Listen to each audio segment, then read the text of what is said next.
नमस्कार दोस्तों, मेरे चैनल कहानी विद आरसी में आपका स्वागत है। आज हम जानेंगे राधा जी के जन्म की कहानियाँ। तो चलिए स्टार्ट करते हैं कहानी। स्किप बिल्कुल नहीं करना दोस्तों, प्लीज़ एंड तक ज़रूर सुनना, आपको बहुत पसंद आएगी ये कहानियाँ। तो चलिए स्टार्ट करते हैं। राधा जी के जन्म की सबसे लोकप्रिय कथा यह है कि वृषभानु जी को एक सुंदर शीतल सरोवर में सुनहरे कमल में एक दिव्य कन्या लेटी हुई मिली। वे उसे घर ले आए, लेकिन वह बालिका आंखें खोलने को राजी ही नहीं थी। पिता और माता ने समझा कि वे देख नहीं सकती, लेकिन प्रभु लीला ऐसी थी कि राधा सबसे पहले श्री कृष्ण को ही देखना चाहती थी। अतः जब बाल रूप में श्री कृष्ण जी से उनका सामना हुआ तो उन्होंने आंखें खोल दी। और इसी तरह एक अन्य कथा के अनुसार राधा द्वापर युग में श्री वृषभानु के घर प्रकट होती हैं। कहते हैं कि एक बार श्री राधा गोलोक विहारी से रूठ गईं। इसी समय गोप सुदामा प्रकट हुए। राधा का मान उनके लिए असह्य हो गया। उन्होंने श्री राधा की भर्त्सना की। इससे कुपित होकर राधा ने कहा, सुदामा, तुम मेरे हृदय को संतप्त करते हुए असुर की भांति कार्य कर रहे हो, अतः तुम असुर योनि को प्राप्त हो। सुदामा कांप उठे, बोले, गोलकेश्वरी, तुमने मुझे अपने शाप से नीचे गिरा दिया। मुझे असुर योनि प्राप्ति का दुख नहीं है, पर मैं कृष्ण वियोग से तप्त हो रहा हूँ। इस वियोग का तुम्हें अनुभव नहीं है, अतः एक बार तुम भी इस दुख का अनुभव करो। सुदूर द्वापर में श्री कृष्ण के अवतरण के समय तुम भी अपनी सखियों के साथ गोप कन्या के रूप में जन्म लोगी और श्री कृष्ण से विलग रहोगी। सुदामा को जाते देखकर श्री राधा को अपनी त्रुटि का आभास हुआ और वे भय से कातर हो उठी। तब लीलाधारी कृष्ण ने उन्हें सांत्वना दी कि हे देवी, यह शाप नहीं अपितु वरदान है। इसी निमित्त से जगत में तुम्हारी मधुर लीला रस की सनातन धारा प्रवाहित होगी, जिसमें नहाकर जीव अनंत काल तक कृतकृत्य होंगे। इस प्रकार पृथ्वी पर श्री राधा का अवतरण द्वापर में हुआ।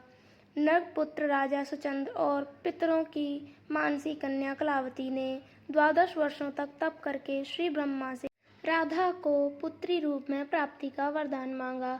फलस्वरूप द्वापर में वे राजा वृषभानु और रानी कीर्तिदा के रूप में जन्मे। दोनों पति पत्नी बने। धीरे धीरे श्री राधा के अवतरण का समय आ गया। संपूर्ण ब्रज में कीर्तिदा के गर्भ धारण का समाचार सुख स्रोत बनकर फैलने लगा। सभी उत्कंठा पूर्वक प्रतीक्षा करने लगे। वह मुहूर्त आ गया। भाद्रपद की शुक्ल अष्टमी चंद्रवासर मध्याह्न के समय आकाश मेघाच्छन्न हो गया। सहसा एक ज्योति प्रसूति गृह में फैल गई। यह इतनी तीव्र ज्योति थी कि सभी के नेत्र बंद हो गए। एक क्षण पश्चात गोपियों ने देखा कि शत सहस्त्र शरतचंद्रों की कांति के साथ एक नन्ही बालिका कीर्तिदा मैया के समक्ष लेटी हुई है। उसके चारों ओर दिव्य पुष्पों का ढेर है। उसके अवतरण के साथ नदियों की धारा निर्मल हो गई, दिशाएं प्रसन्न हो उठी। शीतल मंद पवन अरविंद से सौरभ का विस्तार करते हुए बहने लगी। पद्म पुराण में राधा का अवतरण, उसके अनुसार यह कथा सामने आई है। पद्म पुराण में भी एक कथा मिलती है कि श्री वृषभानु जी यज्ञ भूमि साफ कर रहे थे तो उन्हें भूमि कन्या रूप में श्री राधा प्राप्त हुई। यह भी माना जाता है कि विष्णु के अवतार के साथ अन्य देवताओं ने भी अवतार लिया। वैकुंठ में स्थित लक्ष्मी जी राधा रूप में अवतरित हुई। कथा कुछ भी हो, कारण कुछ भी हो, राधा बिना तो कृष्ण है ही नहीं। राधा का उल्टा होता है धारा। धारा का अर्थ है करंट, यानी जीवन शक्ति। भागवत की जीवन शक्ति राधा है। कृष्ण देह है तो श्री राधा आत्मा। कृष्ण शब्द है तो राधा अर्थ। कृष्ण गीत है तो राधा संगीत। कृष्ण वंशी है तो राधा स्वर। भगवान ने अपनी समस्त संचारी शक्ति राधा में समाहित की है। इसलिए कहते हैं कि इस नाम की महिमा अपरंपार है। श्री कृष्ण स्वयं कहते हैं, जिस समय मैं किसी के मुख से राह सुनता हूँ उसे मैं अपना भक्ति प्रेम प्रदान करता हूँ, और धा शब्द के उच्चारण करने पर तो मैं राधा नाम सुनने के लोभ से उसके पीछे चल देता हूँ। राधा कृष्ण की भक्ति का कालांतर में निरंतर विस्तार हुआ। निम्बार्क, वल्लभ, राधा वल्लभ और सखी समुदाय ने इसे पुष्ट किया। कृष्ण के साथ श्री राधा सर्वोच्च देवी रूप में विराजमान है। कृष्ण जगत को मोहते हैं और राधा स्वयं कृष्ण को। 12वीं सदी में जय देवी जी के गीत गोविंद रचना से संपूर्ण भारत में कृष्ण और राधा के आध्यात्मिक प्रेम संबंध का जन जन में प्रचार हुआ। भागवत में राधिका प्रसंग, इसमें भी एक कहानी मिलती है। प्रश्न उठता है कि तीनों लोकों का तारक कृष्ण को शरण देने की सामर्थ्य रखने वाला ये हृदय उसी आराधिका का है जो पहले राधिका बनी, उसके बाद कृष्ण की आराध्य हो गई। राधा को परिभाषित करने का सामर्थ्य तो ब्रह्मा में भी नहीं। कृष्ण राधा से पूछते हैं, हे राधे, भागवत में तेरी क्या भूमिका होगी? राधा कहती हैं, मुझे कोई भूमिका नहीं चाहिए कान्हा, मैं तो तुम्हारी छाया बनकर रहूंगी। कृष्ण के प्रत्येक सृजन की पृष्ठभूमि यही छाया है, चाहे वह कृष्ण की बांसुरी का राग हो या गोवर्धन को उठाने वाली तर्जनी या लोकगीत के लिए मथुरा से द्वारका तक की यात्रा की आत्मशक्ति। आराधिका में आ को हटाने से राधिका बनता है।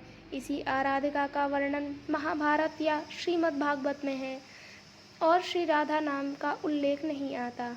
भागवत में श्री राधा का स्पष्ट नाम का उल्लेख न होने के कारण एक कथा यह भी आती है कि सुखदेव जी को साक्षात श्री कृष्ण से मिलाने वाली राधा हैं और सुखदेव जी उन्हें अपना गुरु मानते हैं। कहते हैं कि भागवत के रचयिता सुखदेव जी राधा जी के पास शुक रूप में रहकर राधा राधा का नाम जपते थे। एक दिन राधा जी ने उनसे कहा कि हे शुक, तुम अब राधा के स्थान पर श्री कृष्ण का जाप किया करो। उसी समय श्री कृष्ण आ गए। राधा ने यह कहकर कि यह सुख बहुत ही मीठे स्वर में बोलते हैं, उसे कृष्ण के हाथों पर सौंप दिया, अर्थात उन्हें ब्रह्म का साक्षात्कार करा दिया। इस प्रकार श्री राधा सुखदेव जी की गुरु हैं और वे गुरु का नाम कैसे ले सकते थे। तो दोस्तों बताइए आपको कहानी कैसी लगी, कमेंट बॉक्स में ज़रूर बताना। पसंद आई हो तो लाइक करना, अपने दोस्तों के साथ सभी के साथ शेयर करना और प्लीज़ हमारे चैनल को सब्सक्राइब कर लेना। आपको आगे ऐसी भी कहानियाँ अगर सुननी है तो कमेंट बॉक्स में बताएं और प्लीज़ हमारे चैनल के बेल आइकन को प्रेस कर लें, जिससे हमारे आने वाली कहानियों की नोटिफिकेशन सबसे पहले आप तक पहुँच जाए। धन्यवाद।